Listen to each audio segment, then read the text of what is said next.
This channel does not promote any violent, harmful, or illegal activities. All content provided by this channel is meant for an educational purpose only. আমি যখন আমাদের কাসেম সিদ্দিকী ভাইজান তৃণমূল কংগ্রেস দলে যোগদান করেছিল তখনও বলেছিলাম প্রত্যেকটা মানুষের স্বাধীনতা আছে, যে কোনো দল তিনি যেতে পারেন, তবে কাসেম ভাইজানের দল চুজের ক্ষেত্রে তিনি ধৈর্যের পরিচয় দিতে পারতেন।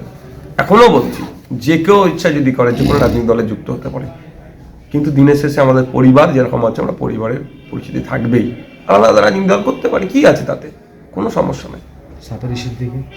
যে কেউ যে কোনো রাজনৈতিক দলের সাথে যুক্ত হতে পারে, এটা তার সম্পূর্ণ নিজস্বতা, নিজস্ব স্বাধীনতা, ওখানে আমরা হস্তক্ষেপ করতে পারি না।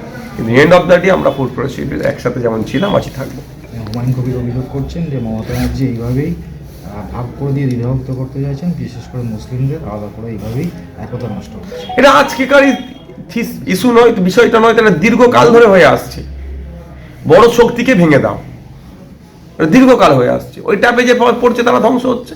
এবার দেখা যাচ্ছে যারা সচেতন আছে সেই ট্যাপে পড়বে না। সেক্ষেত্রে মমতা ব্যানার্জি আজ থেকে এই কাজটা করছে না তো, অনেকদিন আগে থেকে করছে। শুনেন, 2011 সালে তৃণমূল কংগ্রেস একসাথে জোট বাঁধলো, জোট বেঁধে ক্ষমতায় আসলো। ক্ষমতায় আসার পরে তৃণমূল কংগ্রেস কি করলো, কংগ্রেসের এমএলএ গুলোকে তার দলে জয়েন করিয়ে নিল। ভয় দেখিয়ে হোক, লোক দেখিয়ে হোক, যাই করে হোক। এটা কিসের সমঝোতা, কিসের বোঝাপড়া? সেটা মমতা ব্যানার্জি এই সমস্ত কাজ করতে তো সিদ্ধহস্ত।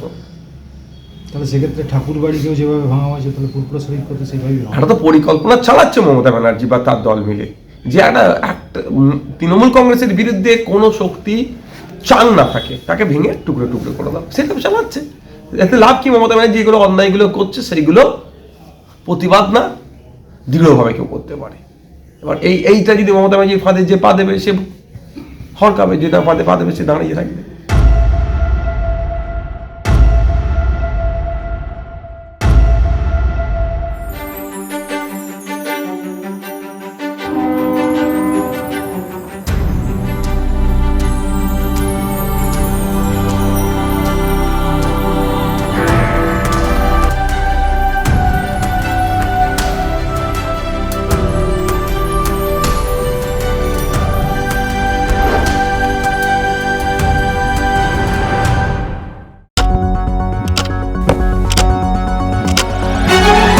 রাজনীতি শুধুই কি রাজার নীতি?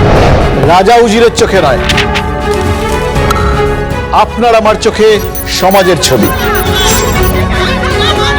কঠিন কথা সহজভাবে না বললেই নয়। প্রতিদিন রাত 9টায় TV9 বাংলায়। TV9 বাংলা না দেখলেই নয়।